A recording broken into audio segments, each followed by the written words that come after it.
आपका स्वागत है ज्ञान टेक चैनल में। अगर आप नए हो तो लाइक और सब्सक्राइब करें। एक जंगल में एक ऊंट रहता था। वह बहुत मिलनसार और दयालु स्वभाव का था। उसकी सभी जानवरों से अच्छी दोस्ती थी। वह सबसे मिलजुल कर प्रेम पूर्वक रहता था। एक दिन उस जंगल में एक ज़ेबरा आया।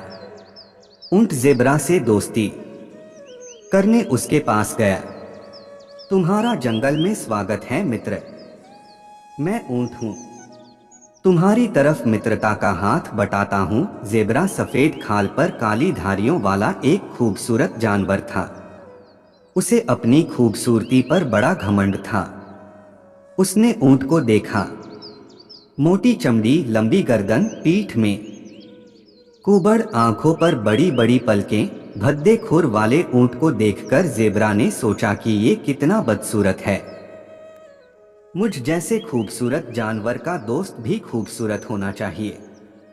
उसने ऊंट से दोस्ती करने से इनकार कर दिया। मैं इतना खूबसूरत जानवर हूँ, तुम जैसे बदसूरत जानवर से मैं मित्रता नहीं कर सकता।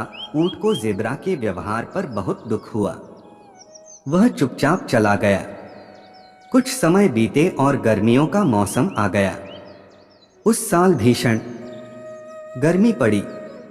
नदी तालाबों का पानी सूखने लगा। जानवरों में पानी के लिए त्राही त्राही मच गई और सभी पानी की तलाश में जंगल छोड़कर जाने लगे। जंगल के सारे जानवर परेशान थे। पानी की कमी से ज़ेबरा के सामने भी जीने मरने की नौबत आ गई थी। लेकिन वह जब भी ऊंट को देखता, वह उसे बड़ा सामान्य नजर आता। एक दिन उसने ऊंट से पूछा, इतनी भीषण गर्मी में सब पानी को लेकर चिंतित हैं, किंतु तुम चिंतित नजर नहीं आते। वो इसलिए क्योंकि मैं बदसूरत हूं, ऊंट ने मुस्कुराते हुए उत्तर दिया। ज़ेबरा उसकी बात समझ नहीं पाया। तब ऊंट ने कहा, मेरी पीठ पर ये कुबड़ देख रहे हो, दिखने में अजीब लगती है, लेकिन इसमें मैं पानी जमा करके रख सकता हूँ। इसके कारण मुझे कई कई दिनों तक पानी की कमी नहीं होती और मैं बड़े आराम से बिना पानी के लंबे समय तक रह सकता हूँ। मैं मरुस्थल को भी बड़ी आसानी से सूंघकर खोज सकता हूँ। चलो तुम्हें वहाँ ले चलूं, वहाँ तुम्हें प्यासा नहीं मरना पड़ेगा। ज़ेबरा ऊंट के साथ जाने लगा।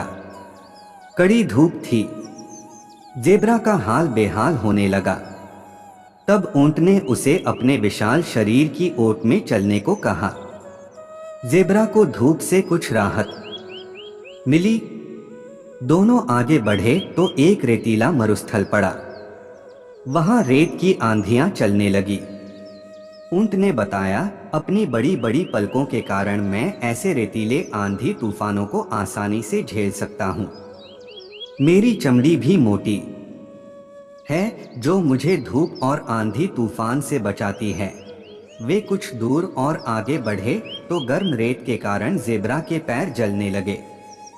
ऊंट को बड़े आराम से गर्म तपती रेत पर चलते हुए देखकर उसने पूछा, तुम गर्म रेत पर कैसे चल पा रहे हो? ऊंट ने कहा, ये भद्दे खुर देख रहे हो, ये मुझे गर्म रेत पर चलने में सहायता करते हैं। तुम्हारे पैर जल रहे होंगे, आओ तुम्हें अपनी पीठ पर बिठा लूं। ऊंट ने ज़ेबरा को अपनी पीठ पर बिठा लिया और मरुस्थल की ओर चल पड़ा। वहां पहुंचकर ऊंट ने ज़ेबरा को पीठ से उतारा और कहा, ये जगह पानी से भरपूर है, तुम यहाँ आराम से रह सकते हो। ज़ेबरा ने मदद के लिए ऊंट का धन्यवाद किया और अपने व्यवहार पर माफ़ी मांगते हुए कहा, मुझे माफ़ कर दो, मैंने तुम्हें बदसूरत समझकर तुमसे दोस्ती नहीं की थी। मुझे ये नहीं पता था कि जिन अंगों को मैं बदसूरत समझ रहा था वे तुम्हारी शारीरिक विशेषता है और उसी की बदौलत तुम रेगिस्तान में बड़े आराम से रह पाते हो और रेगिस्तान का जहाज कहलाते हो। ऊंट ने ज़ेबरा को माफ कर दिया। दोनों उस दिन से अच्छे दोस्त बन गए। सीख खूबसूरती और दिखावे पर न जाएं। कई बार बदसूरत चीजें भी काम की हो सकती है। आशा है आपको ऊंट और ज़ेब्रा की कहानी पसंद आई होगी। ऐसी ही कहानी देखने के लिए चैनल सब्सक्राइब अवश्य करें।